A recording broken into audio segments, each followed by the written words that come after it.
Hello friends, welcome back to our channel SAP Learning 1.0. Friends, today in this video, we will learn how to create a stock transport purchase requisition and a stock transfer purchase order, and finally how to issue goods against transport purchase order, means one project to another project transfer of goods. ये process बिल्कुल simple है। आप लोगों ने कई बार purchase requisition बनाया होगा। यहाँ पर भी परचेज रिक्वेशन बनाना है, लेकिन यहाँ पे मटेरियल पीआर सिलेक्ट न करके स्टॉक ट्रांसपोर्ट पीआर सिलेक्ट करना होता है। और टी कोड आपको पता ही है कि ME51N इस्तेमाल होता है।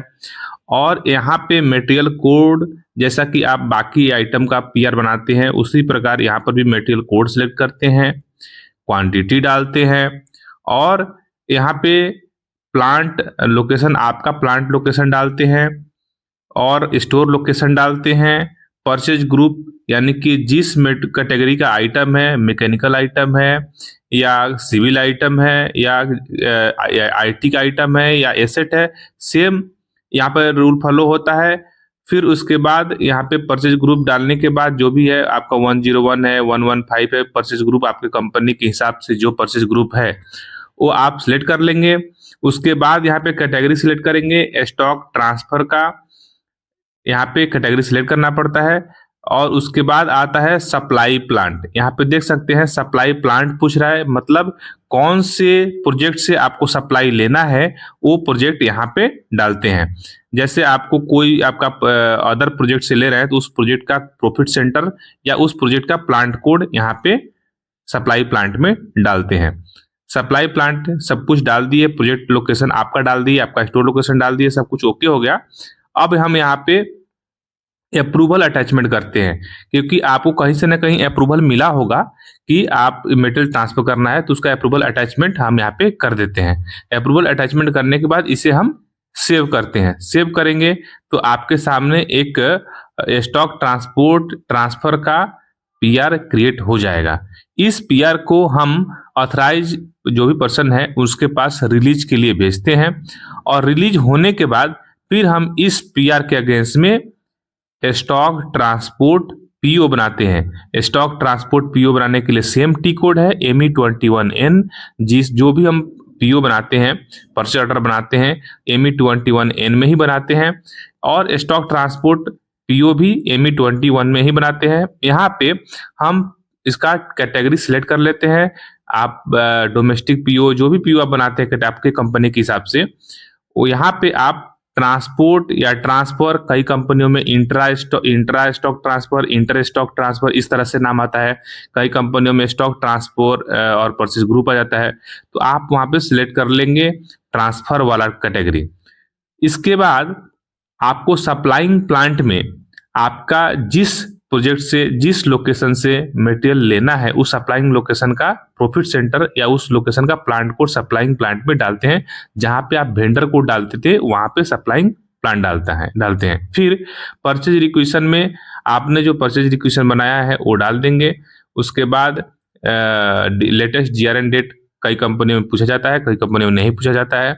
तो लेटेस्ट GRN अगर पूछा जा रहा है तो वो डाल देंगे डेट। ये डेट वो होता है कि आपको इस परचेज ऑर्डर के अगेंस्ट में कौन से डेट तक गुड्स रिसिप्ट करना है, वो वैलिडिटी है एक तरह का। ये ज़्यादा मैक्सिमम डेट डालें ताकि लेट भी हो फिर भी आप उसको गुड्स को रिसिप्ट इशू कर सके, वो मैक्सिमम डेट डालने की कोशिश करें। कई बार गलती हो जाता है, जिस डेट को पीओ बनाते हैं उस डेट का डिलीवरी डेट डाल देते हैं, तो बाद में इस पीओ के अगेंस्ट में गुड्स रिसिप्ट नहीं हो पाता है, इसका ध्यान रखें। फिर इसके बाद आपको जो प्रोसीजर पीओ बनाने में फॉलो किया जाता है सारा प्रोसीजर फॉलो करना है। इसके बाद इसको आप सेव कर सकते हैं, लेकिन ध्यान रहे कि कभी भी आप पीओ बनाएं तो उस सेव करें, सेव करने से पहले उसके सारे चीज को चेक कर लें, कहीं गलती ना रह जाए, क्योंकि गलती रह जाएगा फिर आपको पीओ में कुछ ऐसे चीज होते हैं जिसको आप चेंज नहीं कर पाएंगे। तो इसलिए ध्यान रखें, आपका ट्रांसपोर्ट पीओ बन जाए तो इस पीओ को नोट डाउन कर लें और इस पीओ को आप फिर रिलीज के लिए भेज सकते हैं। जैसे ही इस पीओ को रिलीज के लिए भेजेंगे, आपका जो भी ऑथराइज पर्सन है इसे रिलीज कर देगा और इस पीओ को जिस लोकेशन से आपको मटेरियल लेना है उस लोकेशन को ईमेल कर दें, मेल कर दें और उसके बाद उन्हें इन्फॉर्म कर दें। वो लोकेशन, वो जहां से आपका मटेरियल आने वाला है, वह लोकेशन आपके इस पीओ के अगेंस्ट में गुड्स इशू कर देगा।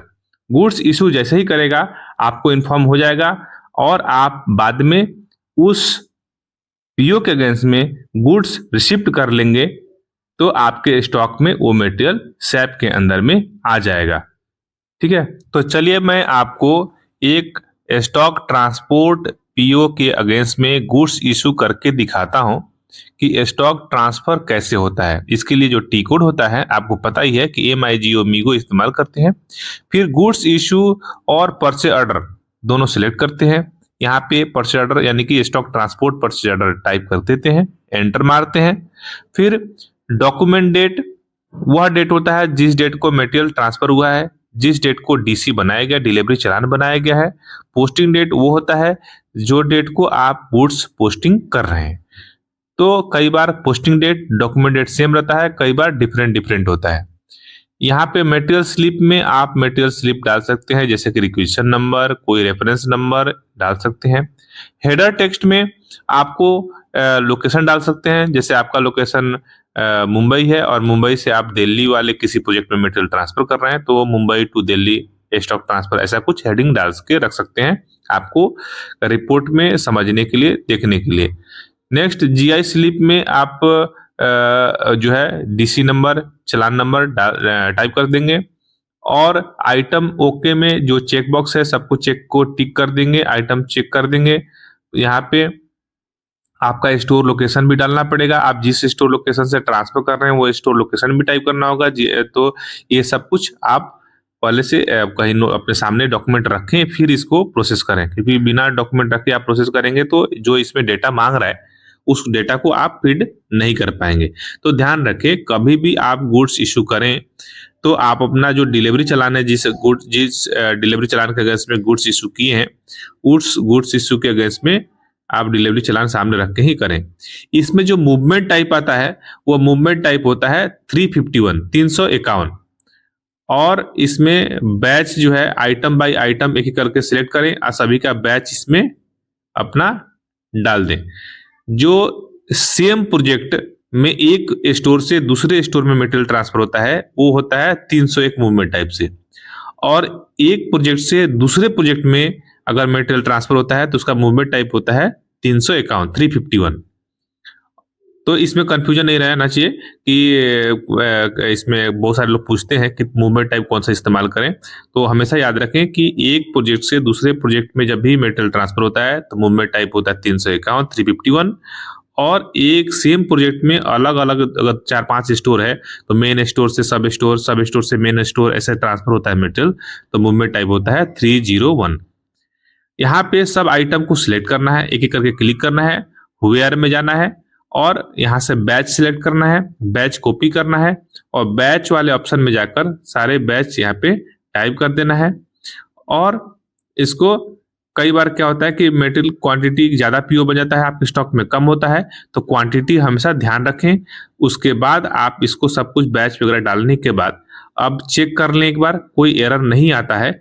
अगर एरर आता है तो देखें कि क्वांटिटी का डिफरेंस आ रहा है। अब देखिए यहाँ पे back dated entry not allowed का ऑप्शन आ रहा है, तो यानी कि मैंने डेट कुछ गलत लिखा है। 1/9 मैं यहाँ पे डाल रहा हूँ 1/9/25, लेकिन ये जो पीओ है वो 1/9 के बाद बना हुआ है, इसलिए एंट्री नहीं ले रहा था। अब मैं डेट यहाँ पे चेंज करके डाल रहा हूँ, देखिए फिर भी मेरे से डेट गलती हो गया है। डेट क्या गलती हुआ है, मैंने 8/6/2025 डाल दिया, तो बैक डेट एंट्री नहीं लेगा। तो डेट जो है हमेशा ध्यान रखें कि जो आपको पीओ बना के दिया है उस पीओ का डेट के बाद ही आप गुड्स इश्यू कर सकते हैं। तो इसके लिए आप पीओ का डेट का ध्यान रखें। सही करने के बाद इसको पोस्टिंग कर दें और पोस्टिंग करने के बाद ये जो आपका डॉक्यूमेंट रेफरेंस नंबर जो जनरेट हुआ है इसे उस प्रोजेक्ट को भेज दें, इन्फॉर्म कर दें ताकि रिसिप्ट कर सके। और जब तक गुड्स रिसिप्ट नहीं होता है रिसीविंग लोकेशन में, यह मटेरियल ट्रांजिट में दिखाते रहता है, जिसका टी कोड होता है MB5T। आप इससे चेक भी कर सकते हैं।